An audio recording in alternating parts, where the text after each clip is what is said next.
الله السميع العليم من الشيطان الرجيم من همزه ونفخه ونفسه وخلق كل شيء فقدره تقديرا.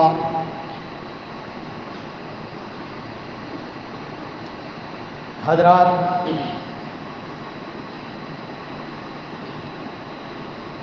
یہ کائنات اللہ مالک الملک کی ہے اور اس کا سارا نظام اس کے طے کیے ہوئے سسٹم اور نظام کے تحت چل رہا ہے. رسول اللہ صلی اللہ علیہ وسلم نے فرمایا،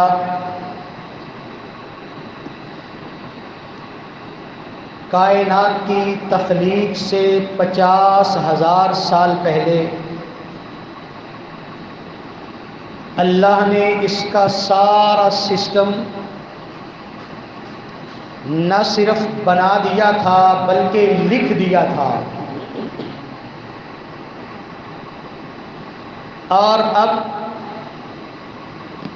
کائنات کا کوئی ایک ذرہ بھی اس بنائے ہوئے سسٹم کے خلاف حرکت نہیں کر سکتا.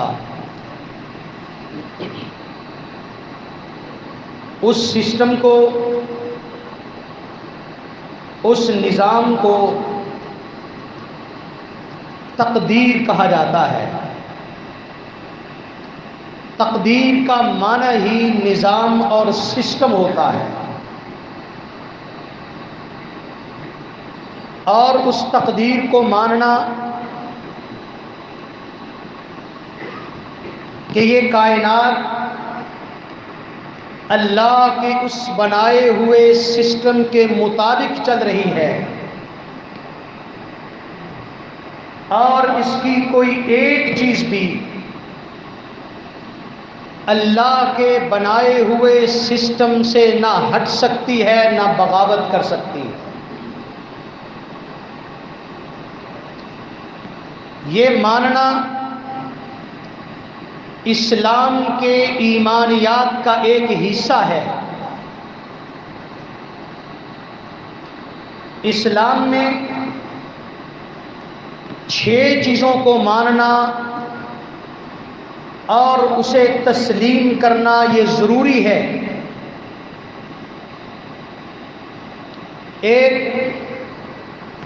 اللہ کی ذات کو ماننا اور اس کی صفات کو تسلیم کرنا. دوسرا، اللہ کی ایک مخلوق جنہیں فرشتہ کہا جاتا ہے ان پر ایمان لانا. تیسرا، اللہ کی بھیجی ہوئی کتابوں پر ایمان لانا. چوتھا، اللہ کے انسانوں کی رہنمائی کے لیے مقرر کیے ہوئے نبیوں اور رسولوں کو ماننا. اور پانچواں، آخرت کے دن کو تسلیم کرنا کہ مرنے کے بعد ہمیں زندہ کیا جائے گا اور پھر حساب کتاب ہوگا. اس کی بنیاد پر جنت اور جہنم کا فیصلہ کیا جائے گا. اور چھٹی چیز، وَبِالْقَدْرِ خَيْرِهِ وَشَرِّهِ، اللہ کی تقدیر کے فیصلوں کو ماننا. خواہ وہ فیصلے ہمارے لیے بظاہر خیر کے فیصلے ہوں یا وہ ہمیں نقصان پہنچانے والے ہوں، ہر دونوں صورتوں میں انہیں تسلیم کرنا، ماننا یہ ایمان کا حصہ ہے. نبی صلی اللہ علیہ وسلم نے تقدیر پر ایمان لانے کو آخر پر اس لیے بیان کیا کہ یہ اتنا اہم ہے، اگر اس پر ایمان نہ لایا جائے تو پہلے والے 5 ایمانیات وہ بھی بیکار ہو جایا کرتے ہیں، ان کا بھی کوئی فائدہ باقی نہیں رہتا ہے۔ حضرت عبداللہ بن فیروز دہلوی رضی اللہ تعالیٰ حضرت ابی بن کعب کے پاس حاضر ہوئے، کہا حضرت عبادت میں پوری کوشش کرتا ہوں، ایمان بھی ہے، عبادت کے لیے جد و جہد بھی کرتا ہوں، لیکن صرف ایک مسئلہ ہے کہ تقدیر کے معاملے میں میرا دل مطمئن نہیں ہو رہا، مجھے سمجھ نہیں آ رہی، تو ذرا اس کے بارے میں کچھ بتلائیے۔ حضرت ابی بن کعب جو نبی صلی اللہ علیہ وسلم کے خاص شاگرد ہیں، علماء صحابہ میں سے ہیں، فرمایا عبداللہ 3 باتیں ذہن میں رکھ لو۔ پہلی بات یہ ہے، اگر تقدیر پر تمہارا دل مطمئن نہ ہو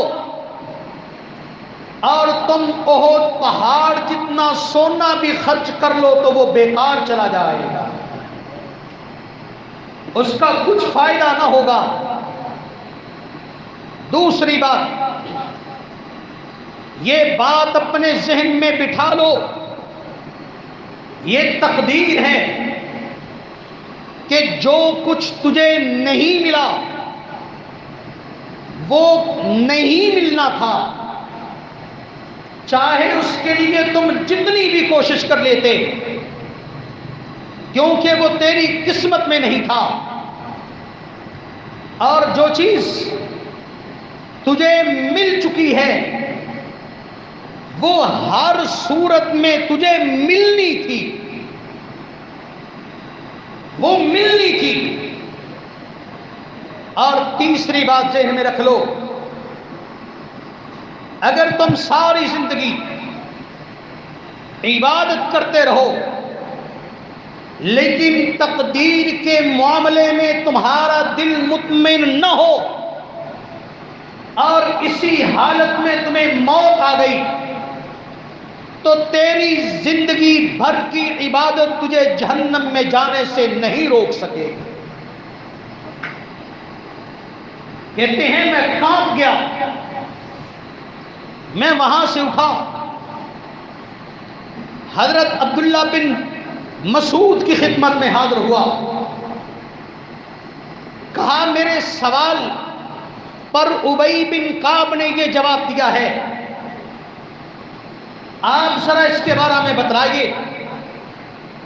عبداللہ بن مسعود فرمانے لگے ابی نے جو کہا ہے اللہ کی قسم سچ کہا ہے۔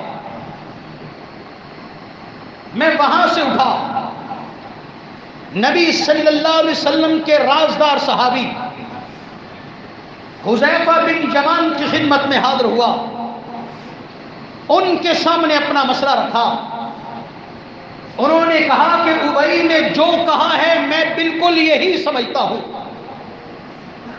کہتے ہیں پھر میں ایک تیسرے عالم صحابی کے پاس زید بن ثابت کی خدمت میں حاضر ہوا، انہیں واقعہ بیان کیا، فرمانے لگے کہ میں ابی کے موقف سے 100% متفق ہوں، بالکل ایسے ہی ہے۔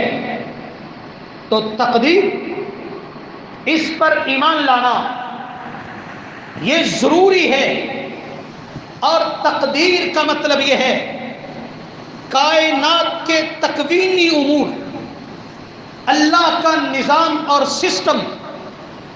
ہم اللہ کی کائنات میں انسان ایک چھوٹا سا ذرہ ہے، جب پوری مشین ایک طرف گھوم رہی ہو تو ممکن نہیں ہے کہ ایک چھوٹا سا پرزہ اس کے خلاف چل سکتا ہو. ممکن نہیں کہ اگر ایک موٹر کار 100 کی سپیڈ سے گھوم رہی ہے تو پکی بات یہ ہے اس کا ہر پرزہ 100 کی سپیڈ سے چل رہا ہے. ممکن نہیں کہ کوئی اس کی سپیڈ سے ہٹ کر اپنی مرضی سے چل سکتا ہو. تو اس لیے تقدیر کو ماننا یہ انسان کے ایمان کا حصہ ہے اور یہی توحید ہے. اگر انسان تقدیر کو نہیں مانتا، اللہ کو چاہے وہ ایک مانتا ہے، اس کی توحید مکمل نہیں ہو سکتی. قرآن مجید نے کہا قُلْ لَن يُصِيبَنَا إِلَّا مَا كَتَبَ اللَّهُ لَنَا. اے نبی کہیے، اے مومنوں کہو، لَن يُصِيبَنَا، ہمیں کوئی دکھ، کوئی تکلیف، کوئی پریشانی، کوئی مصیبت، کوئی خوشی، کوئی غمی، کوئی مشکل، کوئی سہولت نہیں پہنچ سکتی الا ما كتب اللہ لنا، مگر وہی پہنچ سکتی ہے جو میرے رب نے میرے مقدر میں لکھ دیا. اور فرمایا کہ اگر پہنچ جائے تو پھر ان یمسسک اللہ بضر فلا کاشف لہ الا ہو. اور اگر کوئی تکلیف پہنچتی ہے، کوئی پریشانی آتی ہے، تو تمہارا یہ ایمان ہونا چاہیے اس پریشانی کو اللہ کے سوا کوئی دور نہیں کر سکتا. اللہ تعالی نے قرآن مجید میں سورۃ حدید کی 22 نمبر اور 23 نمبر آیت میں فرمایا، تقدیر پر ایمان لانے کا حکم بھی دیا اور اس کا فائدہ بیان کیا. فرمایا ما اصاب من مصیبت فی الارض ولا فی انفسکم الا فی کتاب من قبل ان نبرأها. تم کو جو بھی مصیبت پہنچتی ہے، جو بھی چیز آتی ہے، وہ زمین میں مصیبت پہنچے یا تمہیں ذاتی طور پر پہنچے، نہیں پہنچ سکتی مگر وہی جو اللہ نے پہلے سے کتاب میں لکھ رکھی ہے. ان ذلک علی اللہ یسیر. اور یہ چیز اللہ کے لیے کوئی مشکل نہیں ہے، نہایت آسان ہے، کیونکہ اس کا علم کامل ہے، اس کی قدرت کامل ہے.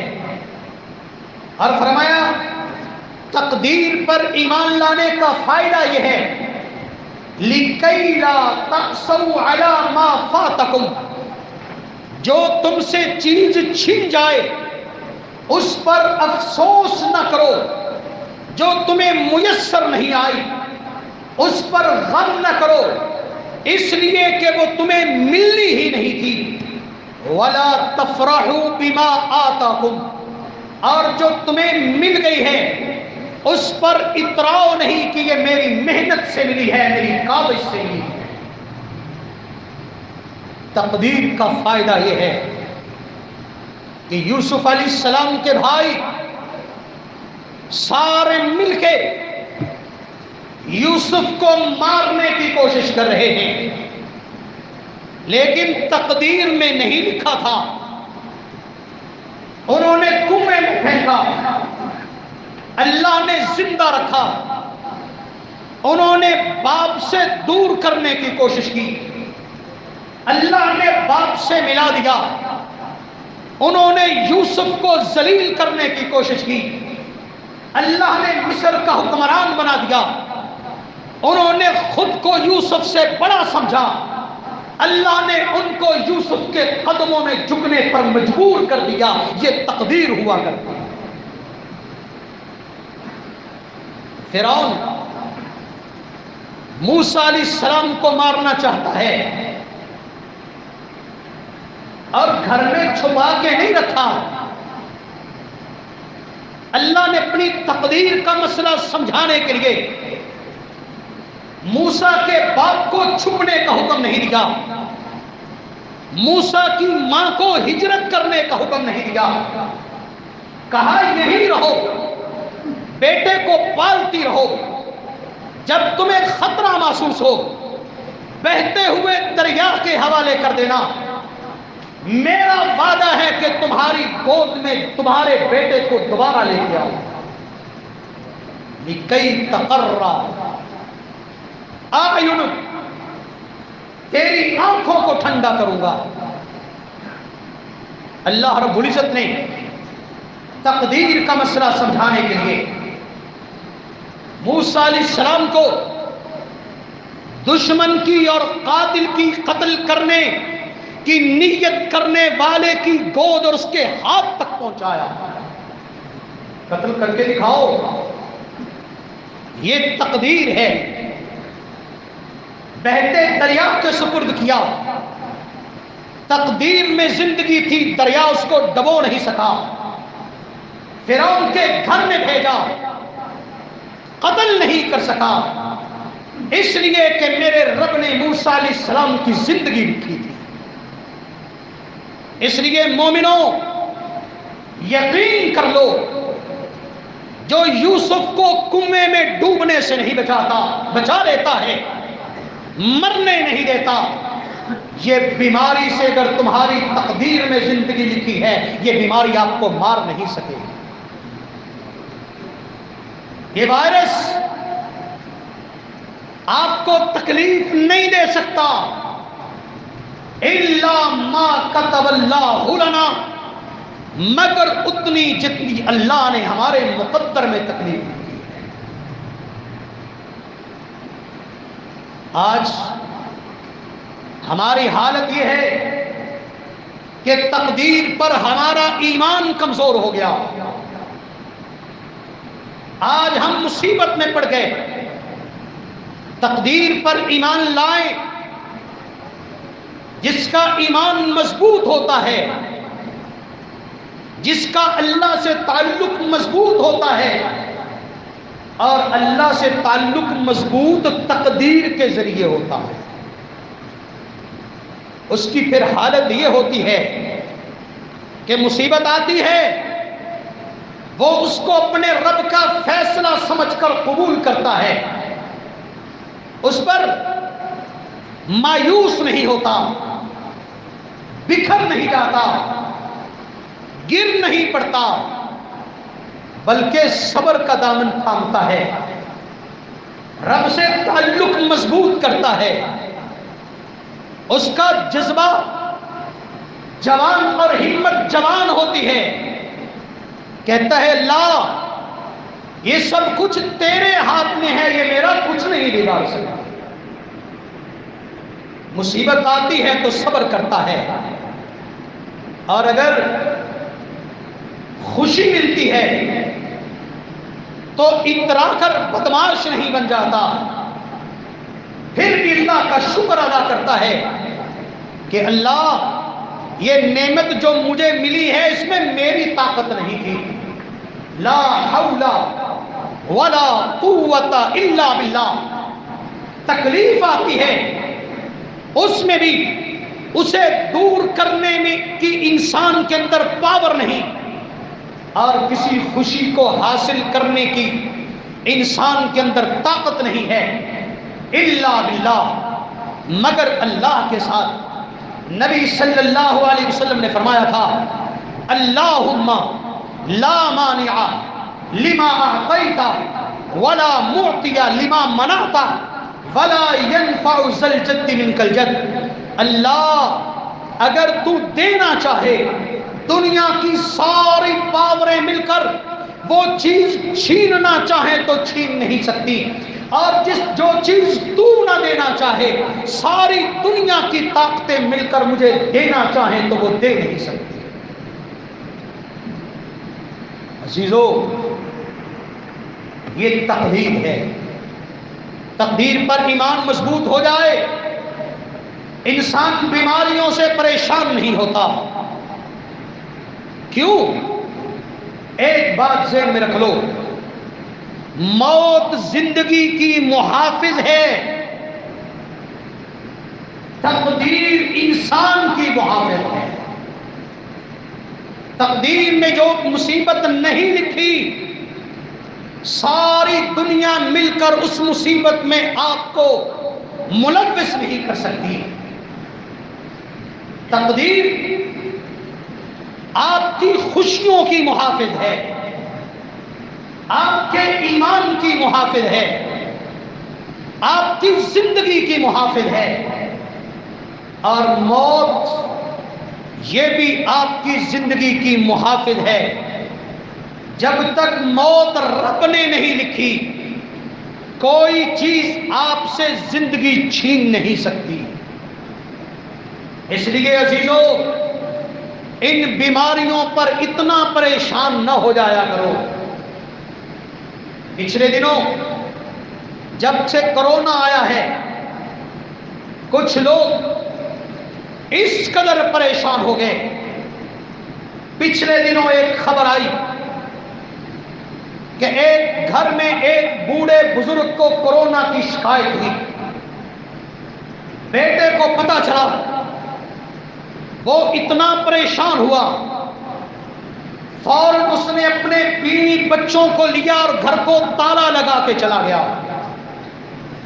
اس کے ذہن میں اتنا بھی نہ رہا کہ میرا باپ میرے گھر کے اندر موجود ہے۔ وہ بوڑھا سسک سسک کے بھوک سے مر گیا۔ ایک ہفتہ پہلے کی بات ہے، کوٹ عبد المالک کے پاس موٹر وے سٹی ایک بہت بڑی کالونی ہے، اس میں ایک بوڑھی خاتون، 3 بیٹے ہیں، تینوں ڈاکٹر۔ بڑھیا بیمار ہوئی، ڈاکٹر بیٹوں نے اس کے پاس جانے سے انکار کر دیا، اس کے کمرے میں داخل نہیں ہوئے، اسے چھوڑ دیا۔ ایک وقت آیا، بیچاری اللہ کو پیاری ہو گئی، انہوں نے اسے غسل نہیں دیا، کسی کو اپنے گھر میں آنے نہیں دیا، گھر کے دروازے لاک کر دیے کہ کوئی ہماری ماں کی تعزیت کے لیے بھی ہمارے گھر میں نہ آئے۔ حکومت کے ادارے کو فون کیا کہ ہماری ماں مر گئی ہے، اس کو آ کے سنبھالو۔ وہ آئے، انہوں نے اٹھایا، پیک کیا اور وہاں پر قبر کھود کر اس کے اندر اس کو دفن کر دیا۔ عزیزو، یہ کیا ہے؟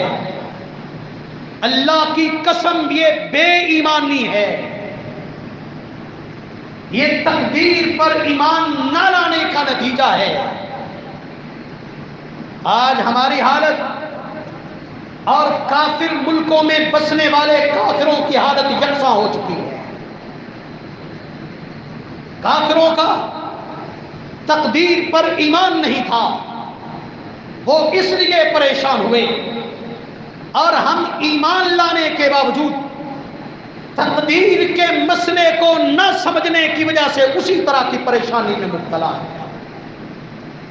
پرسوں کی بات ہے، پاکستان کا ایک بڑا مشہور صحافی عمران خان، اس کی ویڈیو آئی، اس نے کہا جب سے پاکستان میں کرونا آیا ہے، ہم نے اتنی احتیاط کی کہ تب سے ہم نے گھر کے دروازے کو تالا لگایا، ان 3 مہینوں میں ہمارے گھر کا کوئی فرد باہر نہیں گیا اور باہر سے کوئی ہمارے گھر میں نہیں آیا،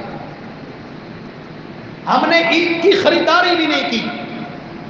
میں کبھی کبھی جاتا ہوں ٹی وی پر پروگرام کرنے کے لیے، لیکن جب واپس آتا ہوں تو ہمارے گھر کے پچھواڑے میں ایک باتھ روم ہے، اس کا دروازہ بھی الگ ہے، وہاں سے داخل ہو کے باتھ روم میں نہا کے کپڑے بدل کے جوتا بدل کے پھر گھر میں آتا ہوں، اور کہتا ہے ہم نے پاکستانی سٹینڈرڈ کے مطابق نہیں، چائنا اور باہر کے ملکوں نے جو تدبیر اور حفاظت کا سٹینڈرڈ دیا تھا ہم اس کے مطابق حفاظت کر رہے ہیں۔ لیکن پھر کیا ہوا؟ 3-4 دن پہلے ہم نے گھر والوں کے ٹیسٹ کروائے، آدھے لوگ کرونا میں مبتلا تھے اور آدھے لوگوں کے اندر کرونا کی علامات موجود تھیں۔ میرے منہ سے فوراً نکلا صدق رسول اللہ صلی اللہ علیہ وسلم، میرے نبی نے سچ کہا، یہ بیماریاں متعدی نہیں ہوتی، یہ میرے رب کے ہاتھ میں ان کا کنٹرول ہوتا ہے۔ تمہاری حفاظتیں تدبیریں کچھ نہیں کرتی۔ اور اس نے دوسری مثال دی، کہتا ہے شیخ رشید صاحب وزیر ریلوے، جب سے کورونا آیا ہے اس نے کسی کے ہاتھ کو ٹچ نہیں کیا، اس نے ٹیسٹ کروایا، وہ بھی کورونا کا مریض نکلا۔ عزیزو، تقدیر پر ایمان مضبوط کر لو۔ اگر اللہ نے یہ بیماری میں ملوث ہونا لکھا ہے، گھر میں رہ کر بھی مبتلا ہو جاؤ گے۔ اور کہتا ہے ہم گھر میں مبتلا ہو گئے ہیں، جو باہر لوگ پھر رہے ان کا کیا بنا، ان کا کیا بنا ہوگا؟ میں نے کہا الحمدللہ وہ تو سکون سے پھر رہے ہیں۔ تدبیر اختیار کرنی چاہیے، لیکن تدبیر ایمان کو متاثر نہ کرے، اللہ کے ساتھ تعلق کو متاثر نہ کرے۔ کبھی یہ نہ سمجھو کہ میری تدبیر مجھے بچا لے گی، میری تدبیر مجھے زندگی دے دے گی، تقدیر میں لکھی ہوئی مصیبت سے میری تدبیر مجھے بچا لے گی۔ ہم علاج موت سے بچنے کے لیے نہیں کرتے، ہم علاج صرف اس لیے کرتے ہیں کہ اگر میرے رب نے میری زندگی لکھی ہے تو میں ذرا مضبوط ہو جاؤں، اپنی زندگی گزارنے کے قابل ہو جاؤں، اپنے پاؤں پر کھڑا ہو جاؤں، میں اپنے کام کاج کے قابل ہو جاؤں، میں لوگوں کا محتاج نہ ہو جاؤں۔ اس لیے ہم علاج بھی کرتے ہیں، تدبیر بھی کرتے ہیں، ورنہ موت سے بچنے کے لیے کوئی تدبیر نہیں ہے۔ اس لیے عزیزو، اللہ کے ساتھ اپنے تعلق کو مضبوط کرو اور تدبیر اختیار کرو، لیکن یہ تدبیریں ایک حد تک ہونی چاہیے۔ ذرا آپ نظام فطرت پر غور کرو، جنگل میں ہرن چرتے ہیں، شیر آتا ہے، ایک ہرن کو پکڑتا ہے، ہرن بھاگتے ہیں، لیکن وہ بھاگتے ہوئے ہرنوں میں سے ایک کو پکڑ لیتا ہے، کھانا شروع کر دیتا ہے، باقی ہرن پھر جنگل میں سکون سے چرنا شروع ہو جاتے ہیں۔ ہرن پانی پینے کے لیے جاتے ہیں، مگرمچھ ایک ہرن کو پکڑتا ہے، ہرن پیچھے بھاگتے ہیں، وہ ایک کو پکڑ لیتا ہے، ٹھیک آدھے منٹ کے بعد ہرن وہیں سے دوبارہ پانی پی رہے ہوتے ہیں۔ یہ نظام فطرت ہے، یہ اللہ کا نظام ہے۔ تو اس لیے ہمیں بھی اتنی احتیاط کرنی چاہیے کہ ہماری زندگی متاثر نہ ہو جائے، ہمارا ایمان متاثر نہ ہو جائے۔ ایسا نہ ہو بیماری سے بچتے بچتے بھوک سے مر جائیں، ایسا نہ ہو کہ بیماری سے بچتے بچتے باقی معاملات برباد کر رہے ہیں۔ احتیاط کیجئے، تدبیر اختیار کیجئے، لیکن یہ تدبیریں اللہ کے فیصلے اور تقدیر کے مقابلے میں نہیں ہیں، صرف اللہ کا حکم سمجھ کے ہم ادا کرتے ہیں اور انہیں اختیار کرتے ہیں۔ وآخر دعوانا الحمدللہ رب العالمین۔